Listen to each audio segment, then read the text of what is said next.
talking liquid sarcasm machine. Clock ticking down, yeah, the tension is insane. Pull up. Oh, what? You didn't play the whole thing. I can't play the whole thing. It's longer than 12 seconds. Oh, this is our hassling the time. He's a walking, talking liquid sarcasm machine. And he's so impressed. Right, serious intro. Yes. Good evening, everyone. Welcome to Aussie Craft Distillers Worts All. I'm Luke. Crafty. And the Todd. Or the walking, talking liquid sarcasm machine. And we are joined this evening. You've got as much material to work with as I do. That's not a lot. So we're joined this evening by Mitch from Dharawal. How you doing, mate? Good, guys. Great to be here. Thanks for having us. Very excited to catch up with you boys. No, right. Did I pronounce that right? Dharawal. Yeah, mate. You know, Dharawal is what I go by, but I'm happy that you definitely nailed it there, mate. So well done. Excellent. All right. Close to you, close Crafty. How do you say it? Dharawal. I'm sorry. He's been struggling. I've been practicing. Dharawal. Dharawal. You know what? It's a phonemic nightmare for some, but we all get there. As long as we got it very close enough, I reckon, Crafty, you're onto it, mate. All right, we're done. His old brain just can't get his head around it. There you go. So welcome. Thank you for joining us. And excited to hear about who you are and what you do. Before we get into that, though, I might. You've got a absolutely wicked video that I might play first of all for everybody, and then we'll go from there. Here it goes. Dharawal Distilling Co isn't just about making great spirits. It's about empowering my people. It's about creating opportunities, and it's about celebrating our culture. It's also about celebrating the unique flavours the bush has to offer. Many of these flavours foraged on country by communities that you could say have a bit of experience in this field of work. From there, nature meets science, where flavours get vaporised, then return to liquid form. This liquid carrying the unique flavours that define our country. We then wrap it up and send it out to the world, a perfect example of a scalable way to give the world a rich and unique taste of Australia. Proudly owned, operated and supported by Aboriginal people who are bloody proud to call Australia home.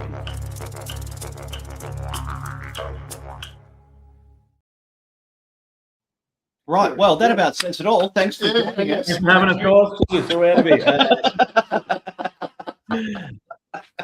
Yeah, look, I'll take something straight off the bat.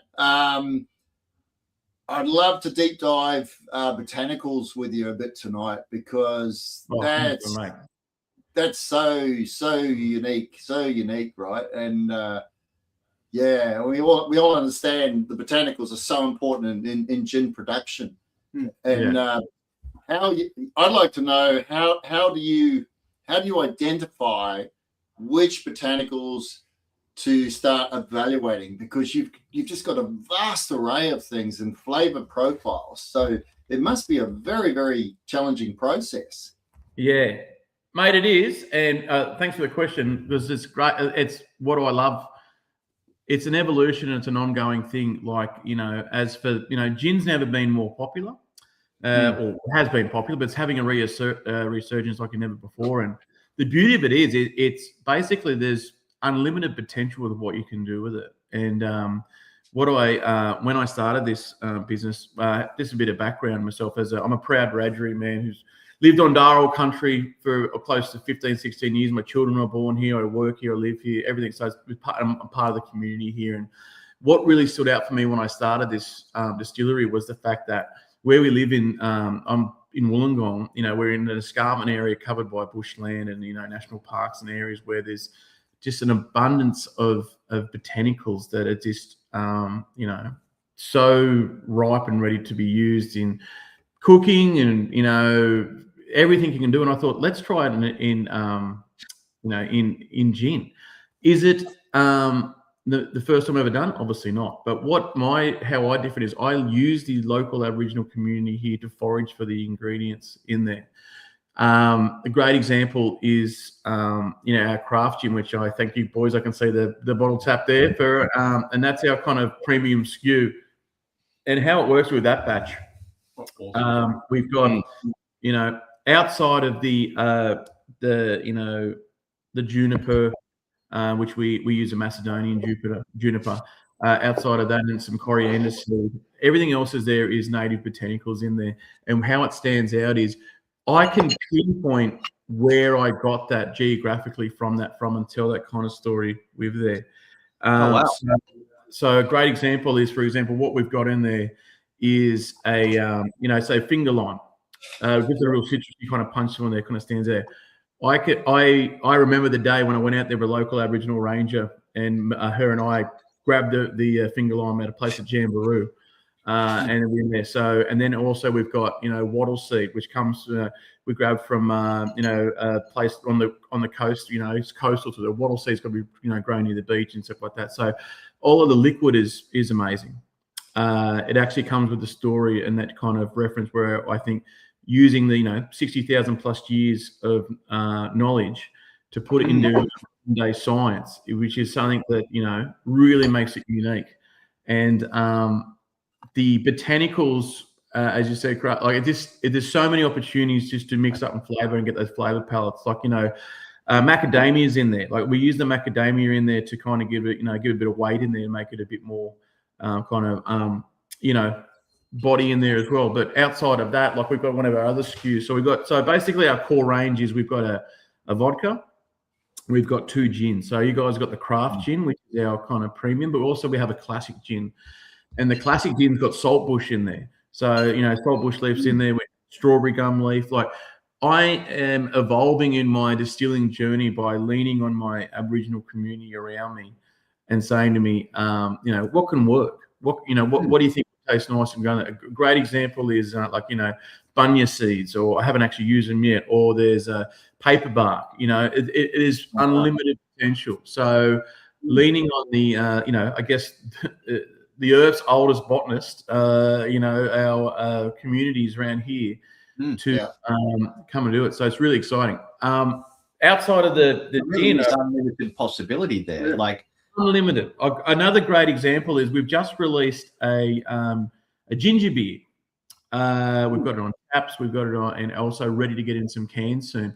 And I went out and literally pulled some native ginger out of the ground up on, I don't know if you guys know the area, but Bulli is up a bit north of Wollongong, and Bulli Pass is an area up there that had all this ginger sitting there. And we pulled it out, and although I didn't have the it gave it more of a, I feel, and not to knock the other ginger beers out there a moment, they've got a lot of the flavour palette is ginger ale more than ginger beery. So what we kind of do is use this ginger to give that kind of taste. Yeah. That's it. My wife loves a ginger beer, but they're always very, very sweet. Yeah, you got to brush your teeth after them, don't you? So So we're just cracking some tonics to. That's lovely and balanced. Yeah. Thank you. And there's a stronger flavour on the finish that I can't pick. Okay, so it works with juniper. It enhances the juniper as well. I know what you're talking about. That on the back palate, there's something, and it's sort of, you got the juniper and then something in the back, and sort of brings the juniper back into it. Does that make sense? Yeah, 100%. And that's where I think, it's that as a distiller, you really got to have that kind of balance of how much you dial up or dial down on your juniper in there. Like this ABV is 40%. And you want to make it so it's a SKU that you want to put in like a martini or something to make it. It's meant to be fancy. Let's not beat around the bush. So that juniper balance with the the finger lime, and also with the macadamia, and also with the strawberry gum leaf, kind of gives it a how do I say it? It's craft. But it's not that overbearing craft where if you're a non-gin drinker, you can, or not a aficionado, you can still have a good time with it, enjoy it with with a nice tonic as well as anything else fancy. So that was what we want to make it for everyone. A premium SKU, but it's still in reach, so to speak. It's like I suppose the analogy would be like a craft beer that, you just have a great craft beer, and some of them are just super hoppy and over the top, and you go, no, I just want a nice pale ale or something like that. So this is a nice gin. Yeah, 100%. I'm not just seeing one of the comments from someone online at the moment about are the sea spirits done seasonal? That's a really great question. So thanks for that. Most regular. Well, there you go. Thanks for the shout out, mate. So what I do is I commit to being first point of service is everything here on Dharawal Country. But I'd be full of, what if I told you that we can get finger limes all year round? No way. Finger limes are from say February to May is kind of the season where they're kind of most, accessible. So I commit to then using, Aboriginal or Torres Strait Islander businesses all throughout different parts of Australia that have it seasonally. Turns out if you want to grow them all year round, you've got to move to far north Queensland because they grow. That's the climate's perfect. But that's one thing I don't want to sell a false narrative where I'm saying like, oh, I'm getting wattle seed in here and my batches are, well, obviously it's everything's seasonal. So I have that up front that I forage for what I can on country here in Dharawal Country, and everything I can't get, then from there it's reach out to Aboriginal businesses who I love nothing more than supporting as much as I love supporting our growth. So, yeah. Is there a big not market, but are there a number of suppliers that you can go to around Australia that meet that criteria of being Indigenous owned? Okay, so the greatest resource, and I put this out to your viewers as well, is there's a Aboriginal data or First Nations, if you say a business called Supply Nation. Supply Nation is an organisation where you register as a business. There's two levels. You can either be registered as Supply Nation, which means you are Aboriginal owned, or you can be certified, which means you're 100% Aboriginal owned. And luckily for us, on every bottle we put our Supply Nation certification on there. Yep. So we're proudly certified as an Aboriginal business. And what that database does, any hospitality business, that's the one there in the red. Thank you very much. Very proud of that. So that's here as well for that. We did really well. We did. Yeah. So that's not something where you just go online and apply for it. You have to go through a full certification. I had to give confirmation of my Aboriginality, confirmation of my business is run by myself and not just a the term in Aboriginal communities is black cladding. So what that means is, large organisations will throw an Aboriginal person at the front to make it look like an Aboriginal business, and then from there they just run it behind the scenes, and that's something that is unfortunately big in kind of big organisations like building and construction, stuff like that. But so anyway, back to the point is the Supply Nation database provides me the opportunity to deal directly with Aboriginal and Torres Strait Islander owned businesses, and it's amazing resource to have to I can the search and just go and say, but also through my growth in this business and getting out there, I actually was lucky enough to be a stall holder at the last Supply Nation conference and meet other businesses. So as we all do, boys, with networking, how do we do best? So kind of So I'm making sure that it's all there. So but my biggest point in just to finish up on is that I've now got a vast bank of forages down here. I love to say that they're this forage, but they're also friends as well who I know. But this is they forage, for example. I'll say to them, let's think of a hard rated solo is huge at the moment. Who's to say we can't come up with a lemon myrtle version of that, or something like that, something with a native twist on it? And they say, leave it with me, and then they go out. Next thing you know, I got them knock on my door with a Woolies bag full of lemon myrtle. So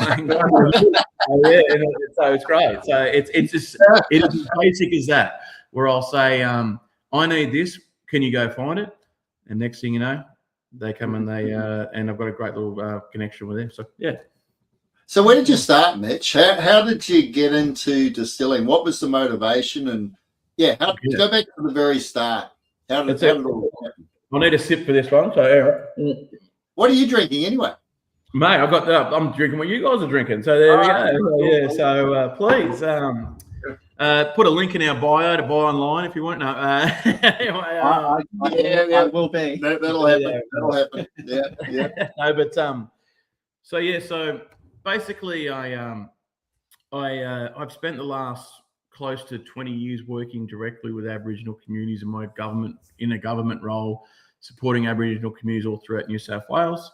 I've grown up by working directly across all four corners of the state, leading programs there. And what I really saw was that the narrative around Aboriginal people and alcohol, although it's contentious a lot of the time, we're at a pivotal point where I feel we can, change the narrative and put Aboriginal people on the right side of the table when it comes to, hospitality and drinking, and what I did was I have some really good connections in the hospitality industry in Wollongong. And a dear friend of mine is a master distiller with one of his businesses in here. And he basically said to me, I came to him and said, look, here's my idea. I want to, directly involve the Aboriginal community in building up this ground, creating a circular economy, which would mean myself is supporting the local Aboriginal community to showcase this area to the world. And he said to me, like, look, this was September 2023, just very bit of a timeline. And he said, look, I'm happy to give you some sort of support in terms of, learning the process of distilling, where to, setting up a still. It started off with a, small still, 200-litre little still, copper still to get there, and then learnt the, learning about, neutral spirits, learning about, adding botanicals, learning about, basically going back to, basics of distilling. And then from there, that's when my, ADHD mind started thinking about how about we add this and how about we do that? How about Uncle so-and-so, who I'm good mates with, always talks about this. Maybe we could add, et cetera, and then from there, it evolved into how do I get, lightning in a bottle, literally, pun intended, about putting what here to showcase it. And then from there, so originally, the SKU you guys got now with that one. So it started off with, and I'll give you a bit of an evolution. So here's one of our original bottles, just a very plain. It was a Dharawal, so that vodka. Yep. Nothing more exciting than go from there. I thought I'd be subtle about it. I thought, what, I've really got myself a nice little flavor palette, really, SKUs with vodka and also with gin. Yeah. And I thought to myself, I'll be subtle about this because I don't want to, shake up the cart too much about what's happening with, starting this journey. And then from there, I one of my really good friends who's a local community member who's an amazing artist. His name's Kane Wright, and Kane is a decorated artist, and he does he's done the Dragons NRL jersey for Indigenous round. He's done I think he's doing the GWS Giants AFL, and he's doing the Queensland Reds rugby. So he does a lot of art as well in his own world. And he said to me, mate, you've got such a great opportunity, and can I have a crack at designing a label for you? I said, mate, I'd love it. So that's when we came through, and that's where this was our first design. The rest of them were plain, but our craft gin came out for NAIDOC Week, which is for a significant event in an Aboriginal calendar where we celebrate it. So for NAIDOC, we did a short release. We brought out this label. The feedback was so popular that we had no choice to change all our SKUs to being, to different art. Now, our vodka, which started off like that, now looks like that. Yeah. And we all know the story, the kind of this really shelf life pops, and our classic gin as well. Now, it's in the old bottle, but I'll give you an example. So it's like a real, embossed, everything's really, really kind of, so we're leaning into it. So basically, I thought, you know what? It's the time to give this a crack and kind of showcase this, and we've done great from there. to the point where we've had an opportunity to get into the Qantas lounges, which was great. Oh, that's fantastic. And we're arranged through all the first class lounges with Qantas. And what happened was when I took them the craft gin, especially, they said, "This is great. We're going to put you in there." And then then they saw the artwork label, and they said, "We really would love that to be the next. We want that basically. The liquid's amazing, but we love the artwork because it tells a story on a back bar. Throw a little art light on there and stuff like that. It absolutely pops." And the journey's been great because now, this hasn't been released yet, but I'm lucky enough that I've just filmed a commercial with Qantas, and we're going to be, with some other Aboriginal businesses that are used with Qantas through there, and the bottle with the artwork is very prominent in that. Why are you talking to us? Why are you talking to us? This is where it is. Ourselves. Sorry, Mitch, I was just going to say, so coming back to the distilling side of it, right? So different ways of making gin, as we all know, right? You can go for a neutral, right, as your base for your, and that's your canvas, and then your botanicals are your art, your crowns or whatever, right? So number one, did you go the route of evaluating cane spirit, grain spirit, grape spirit, and then tasting it at all the different botanicals and how they marry? I'd really love to know that, because neutral spirit is not neutral spirit. That's right. Yes. Very much found that out. Well, not the hard way, but found that through the evolution of the grape. A neutral, you couldn't say it better. A neutral spirit is, how long is a piece of string? There's so many different variances on there, etc. like that. 100%. And it's a fallacy out there in the industry. Misnomer, really. Not. Yes. 100%. And then so look, starting that, and then so in mine, novice, or being a novice, I don't know what the word is, learning the art of churning a neutral spirit into a gin is it's like the analogy like that I was taught through my mentorship was that it's basically like a tea bag, making a tea, and then it is adding the different flavors in there. But if your water's shit, then it's going to make a terrible cup of tea. So regardless, so basing that on that, getting the neutral spirit right, I should say. So just in words with the neutral spirit. So our vodka. So to keep on the our native. So one of the local Aboriginal community member was talking about vodka and how what can I put in there that's native, because like you said, it's a neutral spirit.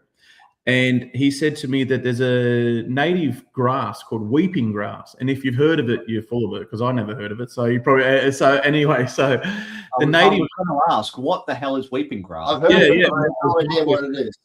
So it's a native grass, and you look. Is this a Dreamtime or a placebo story or an old wives' tale? But traditionally, the weeping grass was used to, if you had a sore throat, hoarse throat, something was dry, you would chew on the weeping grass or put it, or even ingest it, and it would kind of clear the throat or help out the make it not so throat. So I put some weeping grass into the vodka. It's got no taste to it, so you wouldn't even know it's there. And then I don't know if it's my placebo brain or something like that, but it kind of is a real smooth, and you kind of get, and the real feedback I get from individuals and customers, and also from people in the industry, is that it has that really clean kind of no afterburn taste that some other vodkas have that in there. So that was part of the juggling with natives within and stuff like. Look, between us and everyone else listening, there could be total, what, but sounds like a great story to add to the thing. Story, though. Yeah, because that's great. And that's what I love about my brand, and also other brands that exist. We've got the Green Ant guys, the Seven Seasons guys up north, stuff like that. They're amazing, and they got the Beach. I think it's Beach Street or Beach Tree guys up north as well. Like they, everyone. I mean, I go into a bottle shop or go into look online, stuff like that. There they are. Love the guy. It's beautiful, perfect. So I mean, the green ants is the perfect example of storytelling in a bottle, because if some overseas company started putting random ants into a gin or vodka, Fire ant.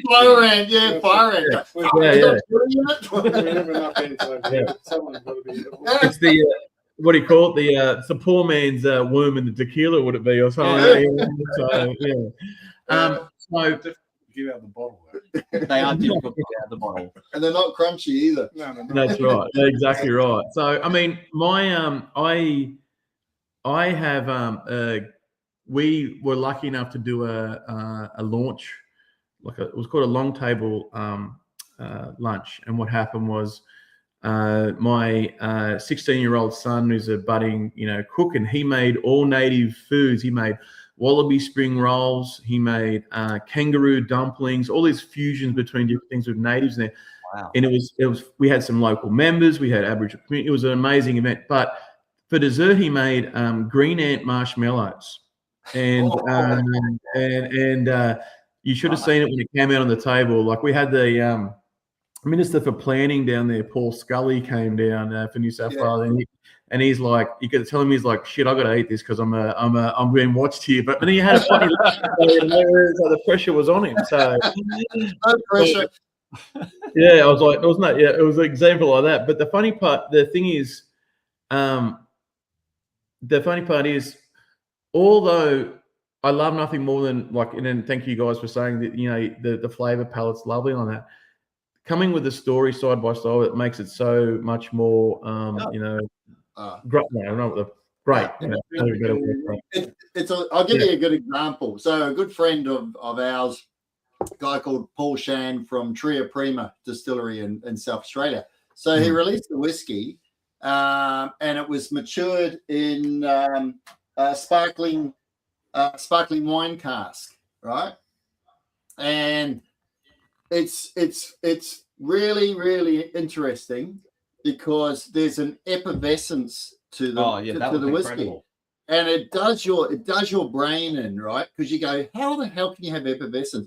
Anyway, I did a tasting, Barrel Oak Club. We'll talk about that later on. Cool. Barrel Oak Club, and we had 13 Australian whiskies as a group. We voted, we picked 6, and I opened those bottles on the night, right? And everyone's tasting the different whiskies, and Shandy's came up, and people were going, "It's got an effervescence," and we're going, "I didn't tell you that. You come to that conclusion yourself. It's got a fizz. How can it possibly have a fizz? It makes no sense." So, I think a fantastic story, right? But it's a fantastic whiskey, right? But it creates another layer on things. So having a good story, having a good product, but it definitely has a fizz. It does. If you can get yourself a bottle of that, have a crack at it, because it tingles. Sounds good, mate. Sounds good. Yeah, there you go. Christian saying we have Bully Bush on Lord Howe Island. What is that? Works the same way as weeping grass. Weeping grass. Oh, there really? you go. I don't know what that is either. So Yes. So I should have read on further. I would have understood. There you go. Thank you, Christian. Yeah. Well, like I could go all day, but and the beauty of it is the more this grows. A great example is, like, for example, there is I connected with these beautiful ladies out in Wellington, New South Wales, and Wiradjuri country, who have a native tea business. They make bush chai, burdock and plum. They make peppermint tea. They got all these great flavors. It's called Binjong tea out in Wellington, and they are amazing. Their stuff's great. And what they I am connected with a guy named Jeremy Spence, who he was the founder or one of the founders of Curative, which is the can kind of cocktail cans, and he owned I can't think of his is it West End Distillery over I think or West one of the ones like that. Anyway, sorry if I got his name, Jeremy. Sorry I got it wrong there. West Wings. West Wings, maybe. Anyway, I feel bad now. Anyway, Jeremy Spence, lovely guy. He now resides in Austin, Texas, and he's just been a great resource because he called me. He connected with me. He said, over here in America, the Yanks love their they call it hard iced tea.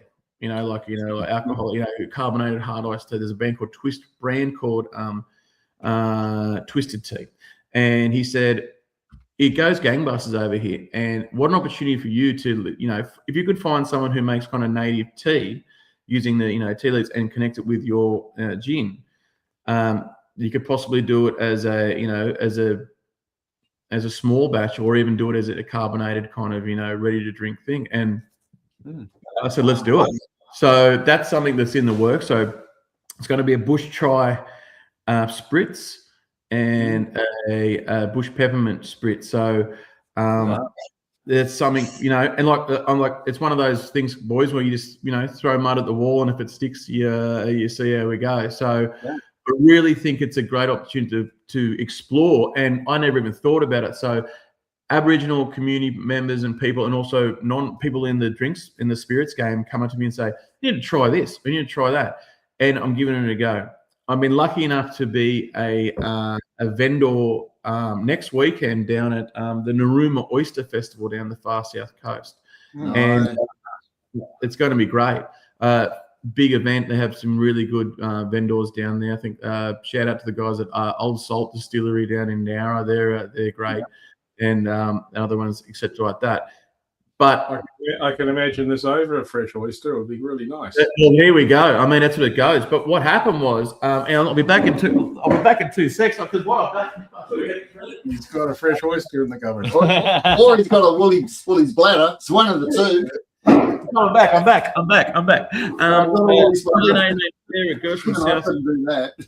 They're down at so this is seaweed. So and we're going to give a crack at making some seaweed gin. So kelp on in there, and what the beauty of it is, I was like, wow, that is a small batch, kind of a short release of putting some seaweed gin. That could work at the Narooma Oyster Fest, time with the theme. And I've actually Newfoundland in Canada, Newfoundland Distillery, I think, have a really bit of a go at making the seaweed gin over there. So I'm trying to work on getting a bottle of that. Just try and do it. Even Manly Spirits. Manly Spirits.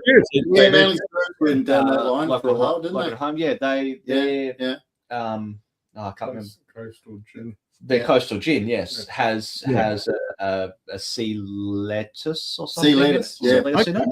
I'm pretty sure it's sea lettuce. Yeah. So and that again is a lovely gin. Yeah, but also Bass and Flinders. They do some coastal things as well from there.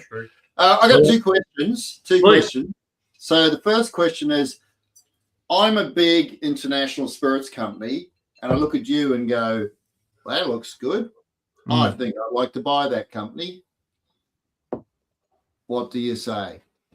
Oh, look. No. No. Well, I mean, how much are you talking? No.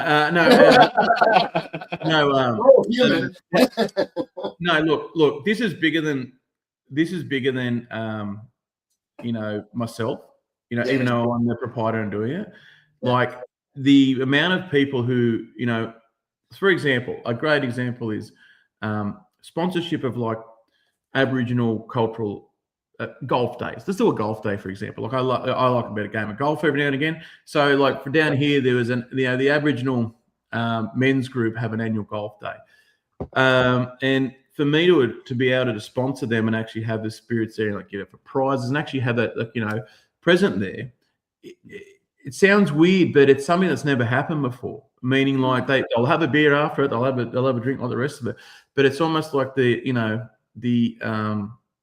I don't know what the word is. Like it's a faux pas, or it's just not done. It's so stigma attached to alcohol and Aboriginal. yeah, and and that's why I want to change that. I was wondering what sort of a pushback have you had? In bringing those things together and flipping it into a positive. It's a bit like war and trying to let me. Anyway. Don't talk about the war. Okay, so I'm lucky enough where I've, cut my teeth in working with Aboriginal communities for, like I said, close to 20 years, and I've learned, the importance of consultation, the point of respectfulness, and what I've done is I've had to earn my stripes of saying, like, everyone in the community around here, 99.9% of the people who have been absolutely on board think it's the greatest thing ever. There's a bit of pushback, and it's not the pushback that I'm doing anything wrong. It's more the pushback that it's just, what are you trying to do here? And I say to them, don't agree with me. Just don't write me off and let me prove to you I'm doing this right. My goal is to create economic opportunities for the local community, or broader with our ingredients. So, like, for example, the foraging piece. If I wanted to, well, I don't have the knowledge, but I could just go to, online and get lemon myrtle ready to go like this or something like that, and from whoever. Not knocking the big guys and stuff like that, but like, for example, there are Australian distillers, large ones, who use natives in there, but I'd like to question or do a couple of lab tests on what the purity or what the thing is up there. And that's fine to do that. But I'm upfront and real and saying I'm trying to create a change where the Aboriginal communities in this area can go out and say, look, I'm associated with this brand, and and I'm supportive of it, and I want to be part of the journey of it. And because the best advice, best kind of, quote, motto, advice, we're going to call it, is that all boats rise with the tide. And I think where's Bill Lack? Where's Bill Lack? Is Bill Lack around here anyway? The rising tide floats all boats. Same, comes into the harbour. Yeah, and like, for example, a great example is our promotional stuff. I involve people, foraging. When we have events, traditional Aboriginal, vessel for food and for medicine and for carrying anything and everything is called coolaman. And a coolaman is traditionally, taken from a tree and cut out the shape. Looks like a curved kind of plate. There's a bunch of them in my garage out here, but anyway, actually, and that's a great, hey, talk amongst yourself for 2 seconds. I'll grab one. All right. Grab one. It's a woolly splatter. He's not as old as you. No. He's not as old as you. We can safely say that. He is, absolutely. Awesome. I mean, the opportunities for all Australian distillers. Are we talking amongst ourselves? Or I'm back. He's back. The opportunities for all Australian distillers to utilise and celebrate First Nations culture, support it, and utilise through the where do I put the link? The Supply Nation. That's the abundant resources of this country. Yeah, I mean, yeah. We've got a lot, so mate, it's unlimited. Yeah. It's the major businesses have reconciliation action plans, and one of the main things that they always put in those action plans is to work with more Aboriginal suppliers. Yeah. And it's always sometimes put in the too hard basket. They're like, well, it's too hard to find, A, B, and C, but it really isn't. Everyone's in that industry. In every industry that exists, there is opportunities for them to support Aboriginal people in there. And it's not, it's not this lips, if really supporting the growth and bringing into that real world and, modern day. But anyway, back to me cool. There's a Coolman right there for you. So that is Uncle Richard Campbell, his name is, from a business named Gumara, Gumarraa. They are an amazing Aboriginal cultural experience down here in Dharawal Country. And what he did is he goes, so I use these when I display my bottles. I put some natives all on there, and I put it like, display purposes, or utilizing that. And he knocked up about 15 of those for me that he pulled out there, and it was amazing for them to use that. And Wow. and they're great examples of showcasing, bringing in the fusing. What's the word? Fusing the traditional world with the modern world, and I think it's really fair to do that. Circling back to the botanical side of things, and particularly leveraging the 60-odd thousand years of knowledge and history, and particularly when talking about gin. Definition of a gin is juniper base, and then throw whatever the hell you want in there to spice it up. Yeah. Are there sort of juniper equivalents in native Australian flora? Let me before you answer that, Please. I'm going to throw a curveball.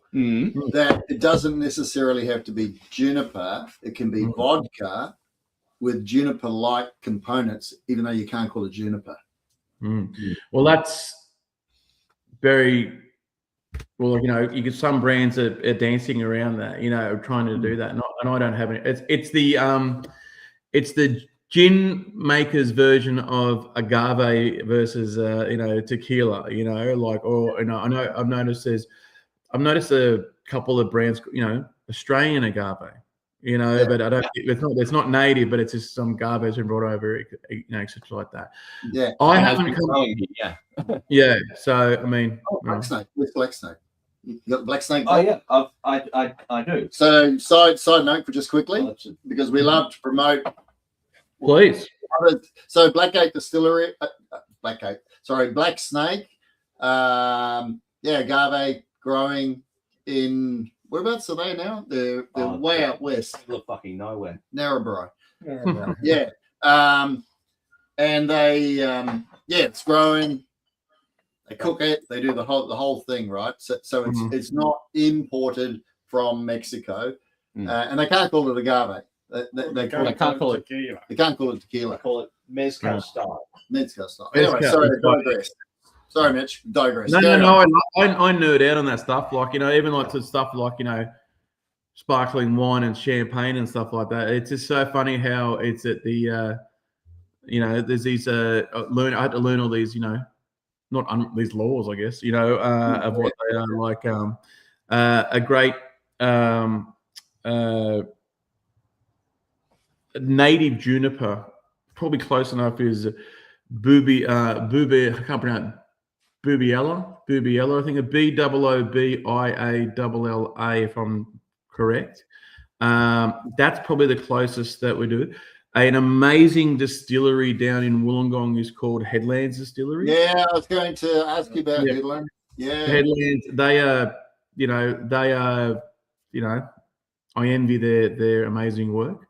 But they're great. Their vodka, not vodka, their whiskey, the native plum.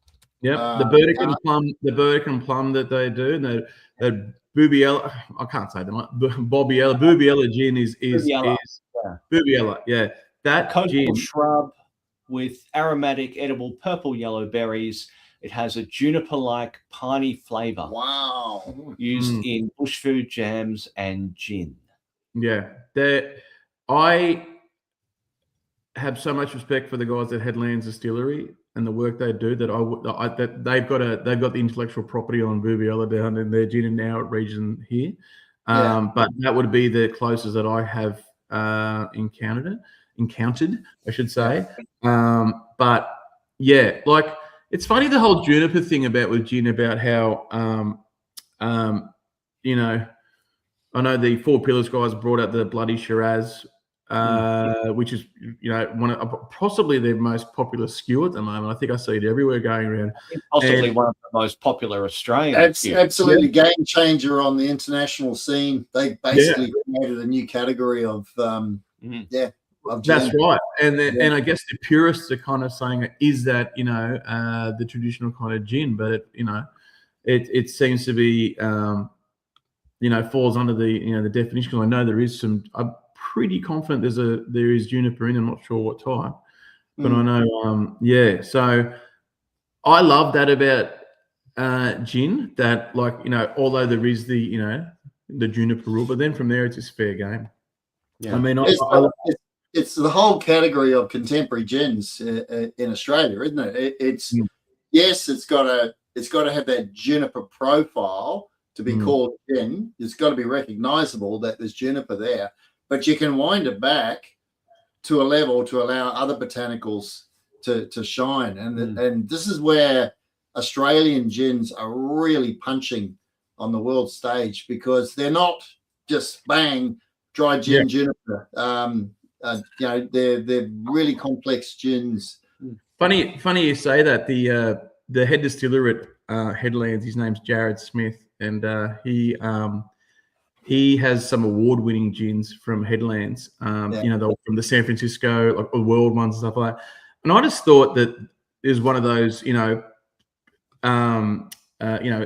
enter and you win kind of easy competitions like that, because it's like he seems to get. But in actual fact, Australia is making so many amazing, world-class, world-leading gins that we're ahead of the game, and it's fantastic to see. Like even the guys, never guys who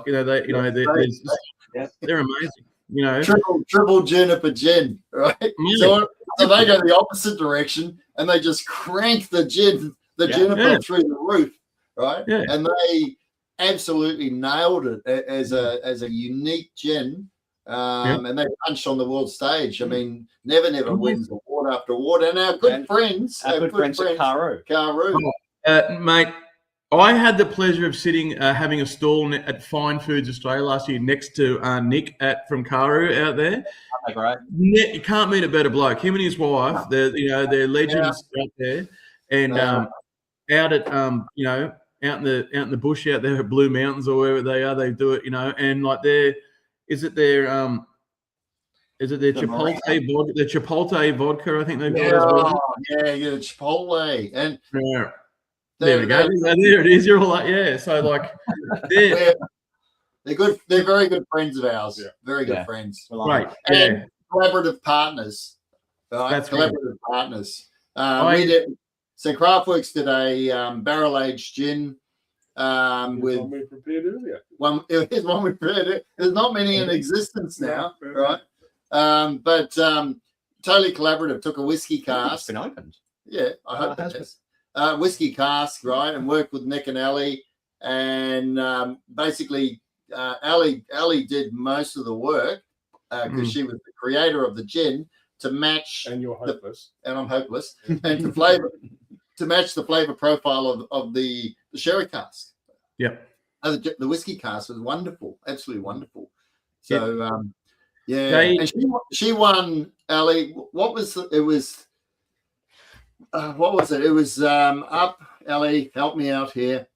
She won. She went to the UK to pick up best innovator. Oh, I'm going to get this wrong. I'm going to get myself in shit. Come on, what is it? You know it. Fucking awesomeness of awesomeness. She'd been nominated. She'd been nominated 3 times, right, and missed out on the 3rd time she got it. World's best. Ellie. Anyway, she may be watching, you know, but it just shows you that the class of people, emerging talent. The award was world's best emerging talent. Yep. At the World Awards in the UK, and she is the most humble, creative, passionate person that we know, right? And there's so many people like that in Australia with their spirits. And you drip it, mate. You drip it. Yeah. Well, I look. I'm going to give some shout outs to, where I live. Where my colleagues, or what I say, some, there is obviously Headlands. There's a Wolf and Woman who are another distillery down here in Belambie, right near me. There is Smith Street Distillery who make the deadliest rosé gin spritz you'll ever taste in your life. I tell you what, it's amazing. And then also there is a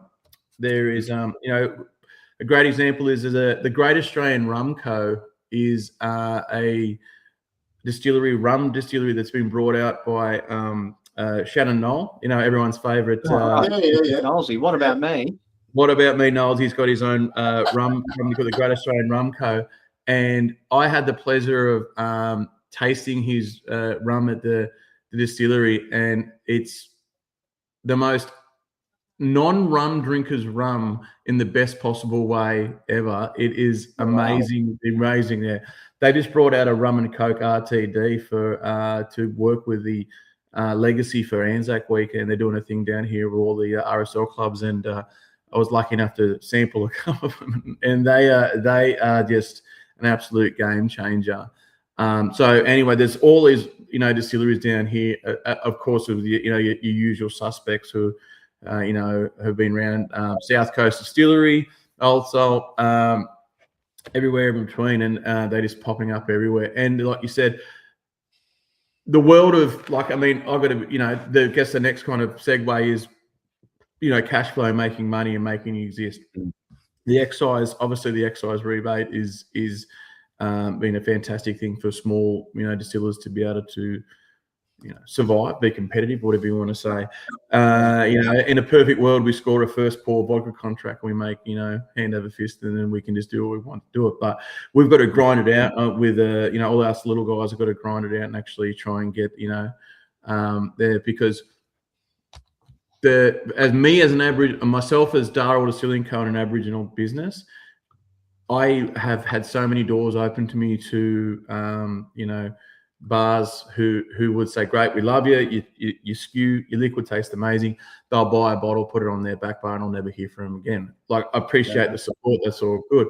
But how do you survive in this, economic climate where you're wanting to, stay authentic, stay creative, stay growing, and the Karu guys are a great example of that, how they have definitely stayed true to themselves by creating these real bespoke, custom, authentic brands that, is just showing their world class and they're surviving. So they're a great example, as well as all the local guys I mentioned before, of how to survive. It's a hard one to do. It's because it's a challenge, but we do it for the right reason. It's great to be part of this community because everyone has been so uplifted. And it's a tough one, and if you use Karu as a good example, right?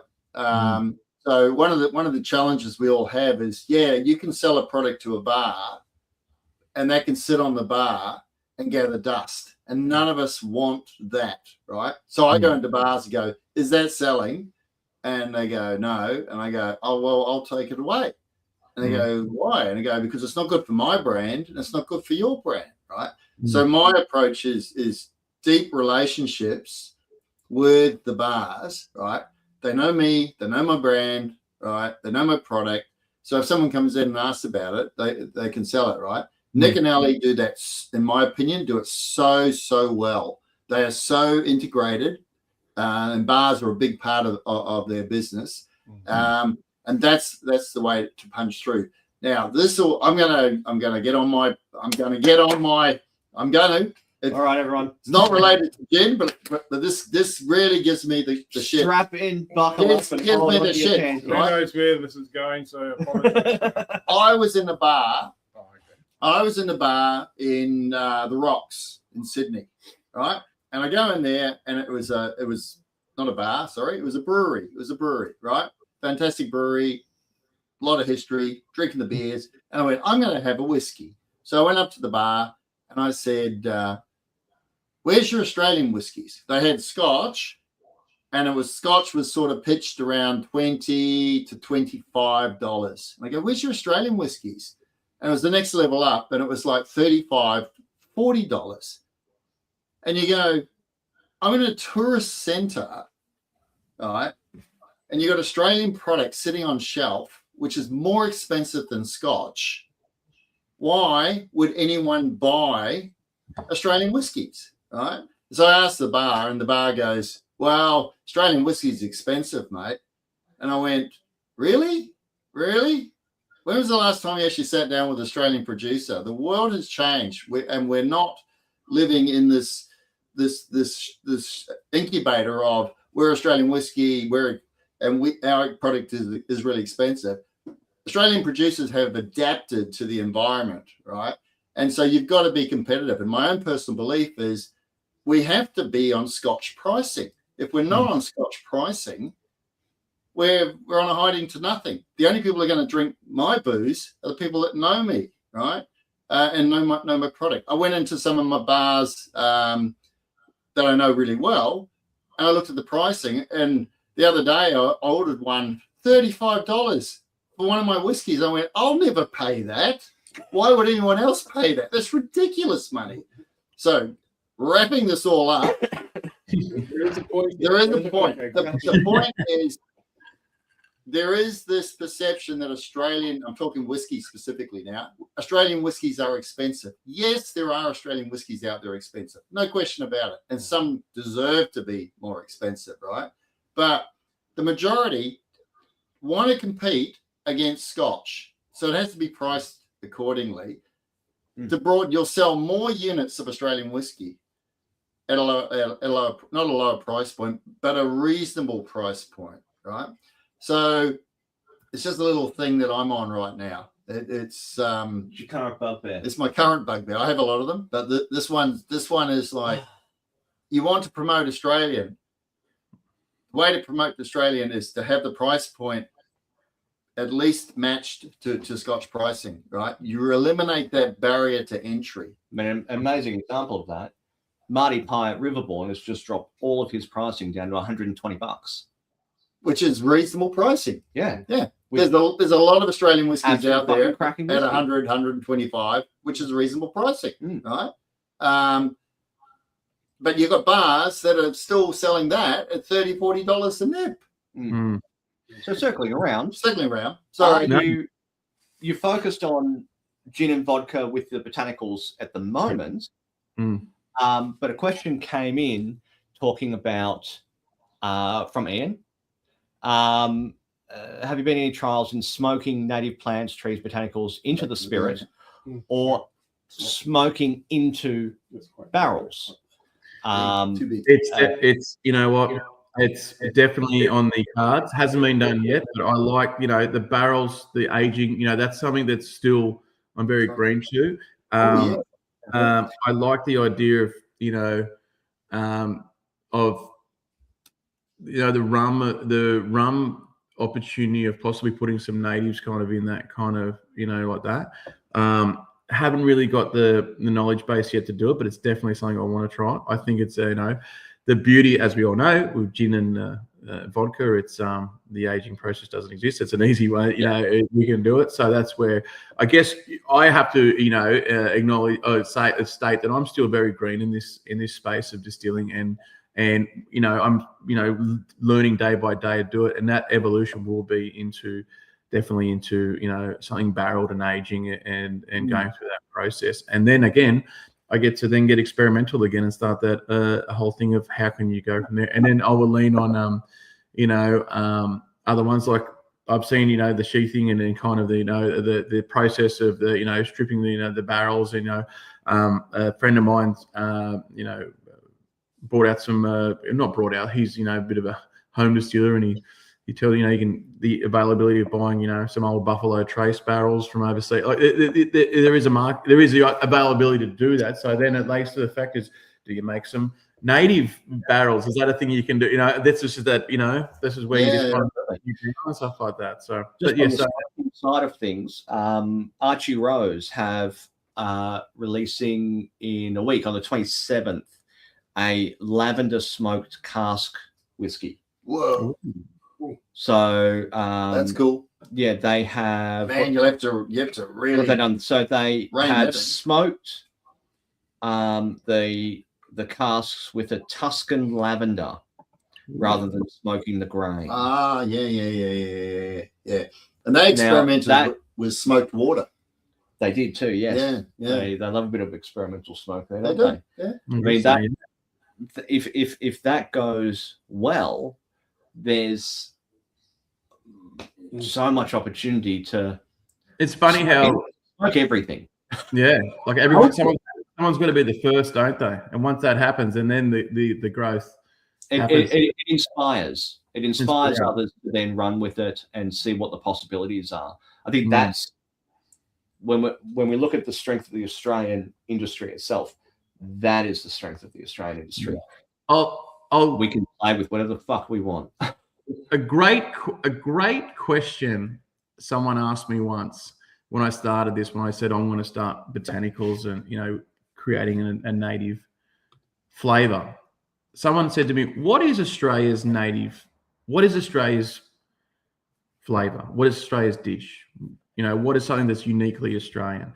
And they'll say, "Oh, what's our?" And we'll say, like, I don't know, meat pie. No, it's English. A fish and chip or a everything at the moment comes from somewhere else. Do we have that unique Australian flavor or taste? And even myself now, for example, I have a carbonated spritz, which is strawberry gum leaf in vodka, and it's literally just a strawberry gum leaf.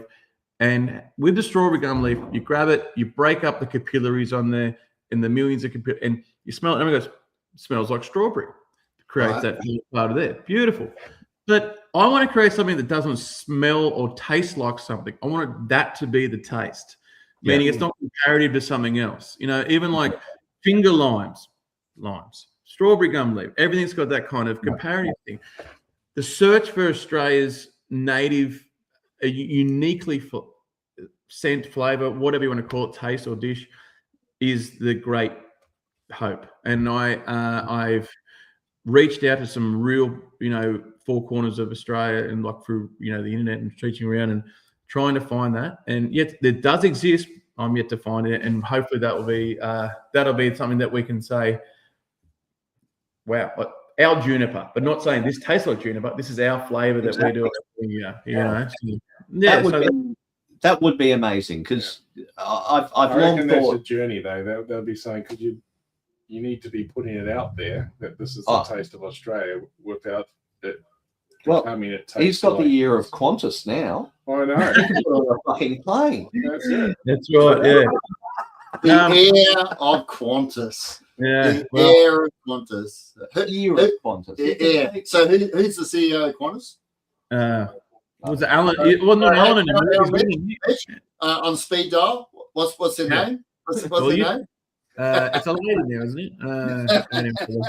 it? Okay. Like all those things, like I'm seeing, Kakadu plum and Davison plum, tastes like a plum. You know what I mean? I spin it. I'm thinking, like I said, I know there's maybe it's just my brain thinking that, but I'd love to create that thing like that. Another thing is to toot our own horn again. We're lucky enough to be in duty free at the Sydney International Airport. Now, this is a bit of from a marketing standpoint. Heinemann, who are the duty-free proprietors, I don't know what the word is, they were fantastic and they took us on. They took on these bottles. So we had in duty-free sitting this plain like this, like that. And then in the first month, we sold, I think we sold 3 bottles in the first month. And I was like, shit, this is, and then the next month was about 4, not really thinking. I went up to, can I do a stock swap? We've got some new bottles and some new things. Changed over to these SKUs with the new labels, new bottles. We sold about, 75, 80 in the first week, first week. They'd stand out because as a tourist item, as a gift, as a very Australian what is Australia, rather than buying a koala clip-on thing or some kangaroo testicle. Mate, everyone loves a beer opener with the balls, but because the goal was to create something for you. Black Snake moving from that to that. Yeah, beautiful example like that. Yeah. Because at the end of the day, we all love a nice liquid and a nice taste. But if someone goes home and says, "Oh, look, here's a bottle of, I don't know, Bundy rum, for example," unless you know that that's inherently like part of Australian culture and, whatever, there's the yellow, the Bundy bear and blah, blah. Great. But if someone who's got nothing other than high level knowledge of what Australia is, and you rock up and say, here's a bottle of this I got back from my trip to it, you're going to proudly put that on your little space and see out there. And that's it. That was great. And then the linkage is you go to the bottle, you go to our website, the artwork done by Kane tells the full story about what it means, what the connection with the land, land is, and stuff, etc. Like that. So it's a full, immersive kind of experience. I would love, and this is definitely, pipe dream pie in the sky. Brookies, the guys up in Byron Bay, they have the rainforest up there. They go out there, they have the immersive experience where you go out there, you pick the kind of some native or some botanicals from out of there. You go back to the distillery. They create an experience where you then go then and you show how the distillation process is made with there, and then you get to take home a little souvenir, for that. Of your own unique products, yeah. If I could do that down here or anywhere where I'm literally working side by side with, old Uncle Rich from here and other guys in the local Aboriginal community to say, let's get a group, take them out in the bush around here, picking some, whatever's in there, take them back to the distillery or wherever, show them where it's going to go, and here you go, you get to take that. That's a real tourism cultural experience, which I think is very unique. Yeah, rather than, having your, that is an actual experience as opposed to just going to a tourist trap. Yeah. But you've got a layered experience as well, because as you well know, making gin is like cooking. It's all about the ingredients, right? So you've got cooking with botanicals, and you've got creating spirits with botanicals. That's huge. My country. Yeah. I'm going to get in trouble about this, but my missus dragged me to the new seafood markets recently. Lovely, by the way. We had to sit through one of those cooking experiences and learn how to do all the things like that. I thought, wow, tell you what, it's booked out for months. People want to do the whole experience and eat the whole seafood at the end, and this is what we made a Thai, whatever, blah blah blah. So in that vein there, and this is not just myself, and this any distiller who can showcase, my bush to bottle or paddock to plate, or in the other way, show that whole thing. And obviously, it's at you create that experience where you go home in a bottle. And say, look, see this is where I saw the whole process and stuff like that. And people go home with that, that memory of the thing there. So that's something I think would be fantastic, especially down here, because we're covered by, we've got the beach, we've got the bush, we've got the escarpment, we've got everything is here. And I'm pushing that with a lot of, not businesses, but, hopefully people can get some kind of, I'm dealing or conversing with Destination New South Wales and the Sydney Southern. So some of the government groups there that they love the idea. So let's hope maybe one day. Yeah. I'll tell you a funny story. Because I'm big into collaborations, right? And I've just come off the back. Funny, but anyway. But I've just come off the back of I did a thing called Iron Fest out my way. Massive. So I've come off a massive creative high and a collab high. So I was talking to a friend of mine, and she's Eaglestone Farm. So it's all about eggs, right? So I said, what's the most common way that eggs are eaten in Western society? All right. And it turns out it's fried eggs, which I was quite surprised. Anyway, so fried eggs.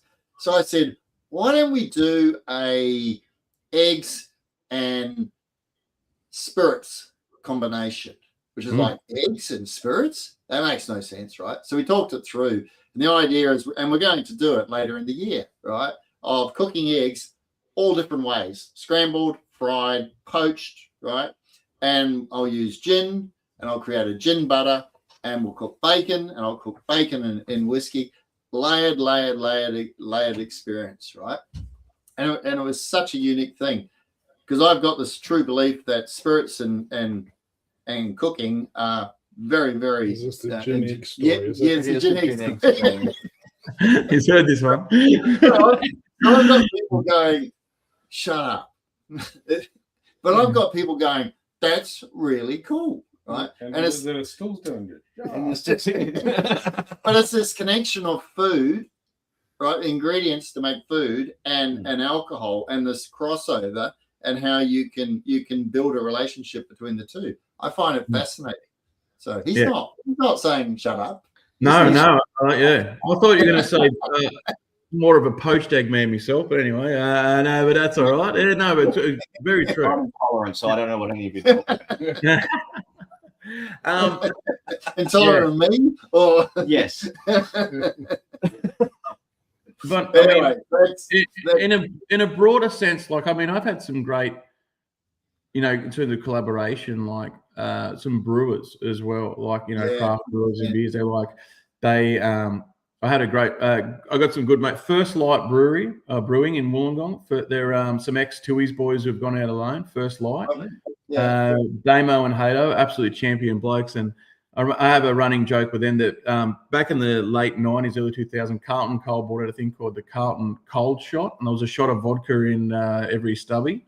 And I don't think it'd get away with it these days, but I thought that'd be funny to do as a little in-house joke. But anyway, the real story with them is, with the First Light guys, is they, they're a tap house. They're there to sell their craft beer, and it's amazing. But they love having all our range there because, their broader thing is we realise, well, if Dad brings the kids down with a wife to have a couple of cheeky beers, well, what'll keep them there a little longer if the missus is having an Aperol spritz or having a vodka tonic or something like that. It's a small business kind of a mentality, because they love supporting us, and I'll love supporting them by drinking some of their beers. So, they are fantastic guys. I've just recently made a big purchase of a mini Airstream caravan, which I'm going to use as a mobile bar at events. And it came a proper Airstream. It's mini rocket caravan is from the UK, but I bought it off an old bowling club here, and it's a little mini Airstream. It's got 4 taps on there, and I'm going to use it as our little mobile thing for stores and things like that. And the beauty of it is, I'm pretty coerced at making the spirits and all that, etc. But beer lines, tap lines, keg lines, that's all foreign to me. And the guys down there were so like, bring it down. We'll clean all your tap lines out. We'll give you the idiot's guide to running these things and stuff like that. And I haven't blown myself up yet with the CO2, so I'm going pretty well so far. So, But I mean, that was just a great thing where we are this kind of fraternity or inner circle kind of craft brewers and distillers where we're all kind of having a crack, and it's us versus the big guys, so to speak, because I love going into foreign environments like an RSL club or a bowling club who know nothing else than just their stock standard Diageo or Pernod or stuff like that, and then go to them, hey, how about this? And not only is it a great product, it comes with a great story, but also I can, talk to you about some realistic pricing where, you're supporting local, and the narrative is changing, and not just in an Aboriginal business, but all, it's never been a better time, I think, for local, brands to have a crack at getting in places where they're not just going to be, I just said earlier, being a dust. There it is. There she is. Yeah. So we're getting her all down, and so she's beautiful. Wow, like a minion gone wrong. I'll show you what. I'll show you a photo on my phone. Right. So it was all. This is the caravan today, and this is old mate who polished it for me. Look how he's covered in shit all over him from polishing it for me. When it was hilarious. So, I only did that once. He can piss off and find someone else to do it. I'm not doing that again. Let's just say he won't. Yeah, he wasn't too happy with me when I turned up on this job. Anyway, like for example, where we are in like some bigger, not only bowling clubs, RSLs, but like there's a pub in Wollongong called the Illawarra Hotel. The Illawarra Hotel is an independently owned pub down there, I dare say, without doubt, it's the biggest pub in Wollongong and possibly Illawarra. And we have been lucky enough to where they're the owners, the proprietors there have said, like, the licensees went in and just met to and know them well. And they're like, yeah, we're going to give you a crack. And I'm proud to say that we're there for our first pour of their gin there, which is amazing. And they had to take a a bit of a bath on pricing and they said, no, we're happy to support a local brand and do it. And then now that I wasn't the first one to do it, but I don't know what their percentage is for spirits, but they are heavily reliant or heavily supportive of local brands. I know they've got their vodkas and local brand, their ginies, their rums. They really are supportive, and they're one who are really leading the charge to say, like, you know what, we can flourish as an independent, large pub, whilst supporting the local guys as well. And if anything, it draws people there because we have so much positive feedback from our not only our gin but also our strawberry gum spritz that I said earlier, and now we've got our ginger beer on tap there, and look, we're having a crack at taking over from your Brookvale Unions, having an area like that, because why not, eh? And then if you got to give it a crack, and then if they like it, and the feedback so far from people have been fantastic. So yeah, so sorry, I got to throw a ball. I have to go get the ball. I just threw the ball. Yeah. Look at me, tennis ball. Going out to kill the bamboo. My garden's getting the absolute hosing today. So on the side, yeah, down the side. Oh my when God. the light turns on, have a pee around there. We're a very professional unit here. I love it. Yeah, I love it. No. Yeah, we're in a proper studio with really professional operators. I think I upset your neighbours, but Mm-hmm. That's all right. They upset us all the time. there we go. Well, I'm definitely looking forward to coming down. Yeah. So, what have you got for us to come and see? Okay, so where we are located, we're in Bellambi, which is a suburb just north of Wollongong, and cellar door, not the most desirable spot. No foot traffic there. We really haven't got that cellar door experience. My 2026 plan is to get like an off-site cellar door, but what I've done is had so much support from local bars and pubs where when people come down, like the boys want to come down, is we can take you to one of their venues and a venue where we're arranged at, and then we can kind of do there.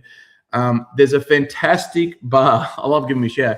A bar in King's Cross is called Dulcie's. It's on the main strip of King's Cross. It used to be a live sex club called Stripperama or Strippers Go-Go, but it's called Dulcie's, and Dulcie's is named after a madam who they are just an amazing venue that have such a great thing, Dulcie's, and their whole team's popping down on Sunday, and they're going to come down, and I'm going to perch them up at a pub down there, and we're going to have a tasting and go through a thing and have a yarn about everything, and then go from and then have the thing. So not only am I Dulcie's. That's a great spot, such a great, and to laugh about it when I go and meet. So Nat's the manager down there, and she shows me the photos of what it used to look like before they took it over. But it had like those plastic chairs that you'd have in the old Crafty knows what it was like prior. Yeah, well, there you go. The old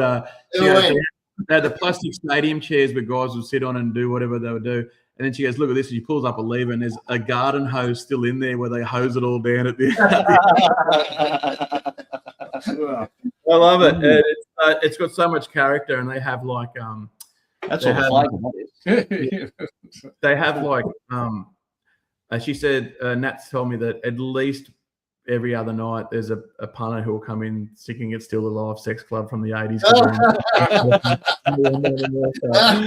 Yeah. But anyway, but those guys are, so in terms of visiting, Wollongong has the the bar scene, hospitality scene is giving me so much support. Where if you ever want to hold events, you ever want to do things, basically they're open door, policy for a number of places. So get down there, boys, and we'll go through the whole There's a real bar scene down there, isn't there? What about someone was telling me I was down that way, Port Kembla. Mate, Port Kembla down there. So I call it the new town of Wollongong.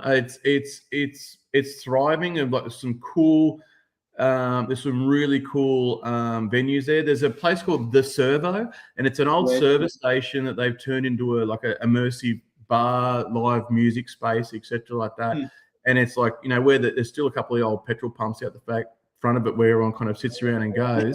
Yeah, right. You should do that, actually. Get a little but the whole yes, that's right. Well, there you go. The whole well, diesel's too expensive, so they go.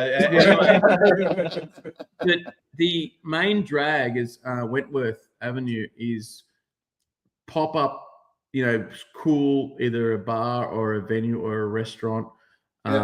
And they're getting, and then last weekend there was this event called the Port Kembla Fest, where all the local restaurants and even like the barbershop had live music bands playing in there and stuff like that, and then the whole street. So it's just like this it's a cool vibe space.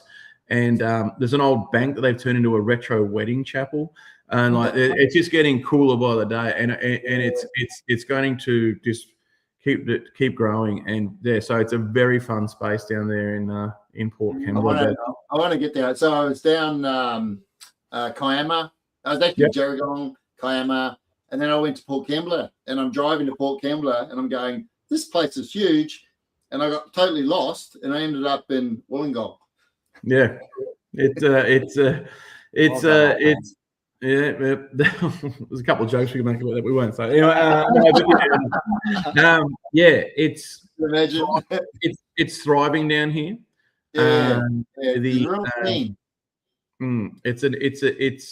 Look, I guess the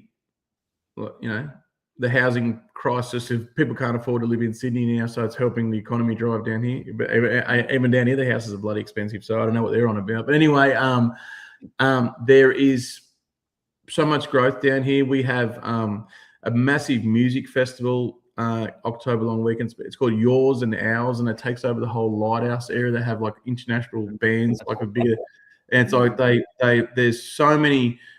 Every weekend, or every other weekend at least, there's always some really cool experience where people are finding out that it's a bloody good place to live, and the opportunities are there to enjoy yourself. So yeah.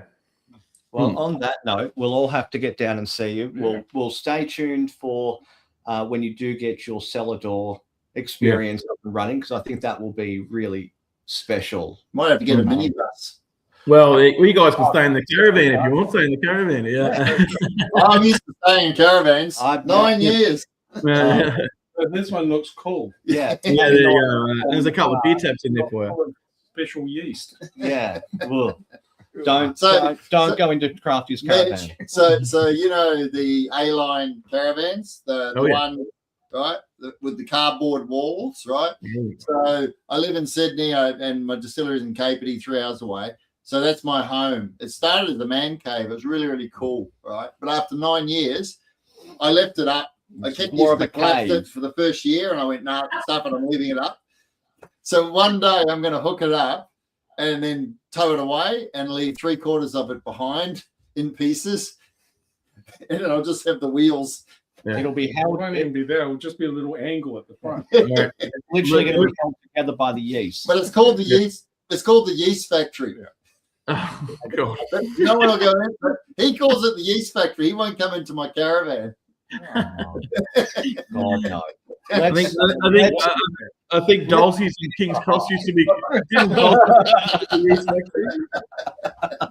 back to Mitch. Come on. Dharawal Club. I think the joke of the night was when Luke said that it's now just called the cave, not the man cave. I like that. Yeah. But yeah, so boys, open door policy. Like, you know, even though there's no cellar door, I'd love for you guys to come in and actually go through the distillery how it is and see. Yeah, how we do. absolutely. Love to go foraging with you as well. That'd be awesome. Yeah. We may or may not have a cheeky snooker table upstairs on the mezzanine level it's known to have a bit of fun after a couple of drinks. So you're more than welcome to hang out. And then but yeah, anytime. Beautiful. Thank you. Well, everyone, definitely get down to Wollongong and visit all of the different bars that are stocking Dharawal. Get on to the website, Dharawal.co. It is. You happen to be lucky enough to go to Narooma for the Oyster Festival, which sounds Yeah, fantastic awesome. as well. Yeah. Where I'll put that. There it is there. Look. Yeah, I think I got all the. I know I missed a couple of links. That's right. I tried. I was typing frantically. I people found we them. missed out. They're getting rattled off. I'm trying. Yeah. Yeah, it's been wonderful having you on. Thank you so much. Yeah. It's really fascinating, and I'm really interested to see where you can take it. Yeah, thank you. And what flavors you can find.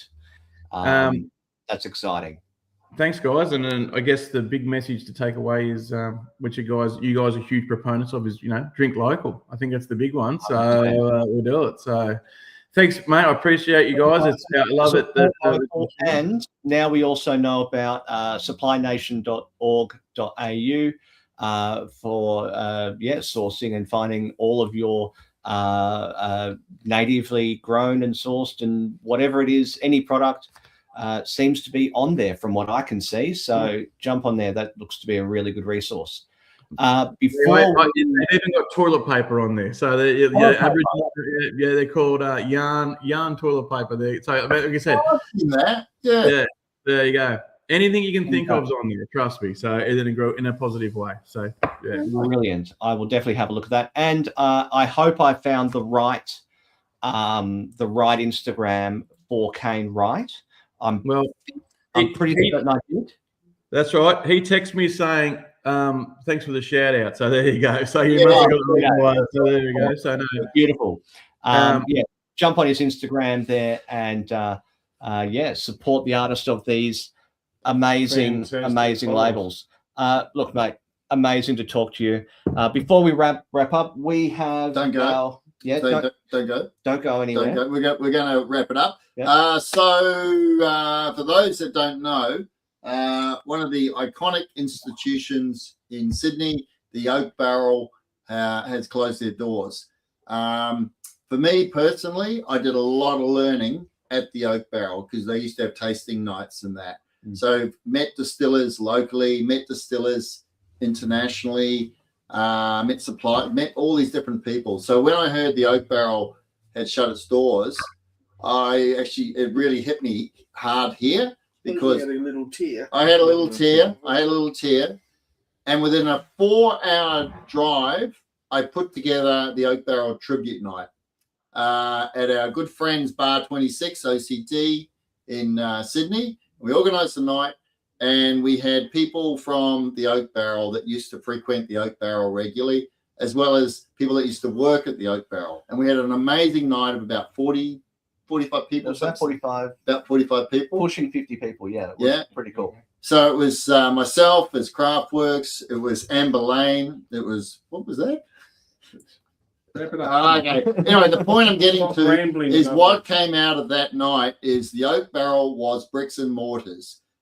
The community wanted a home. So to continue, so I created the Barrel Oak Club, which currently has a home at Lazy Bar in Sydney somewhere. But Helston Park, that place, that's where I live. Yeah. Okay. So we did the first Barrel Oak Club this month, and now as of tonight, we've locked in the second night, and the second night is going to be Amber Lane.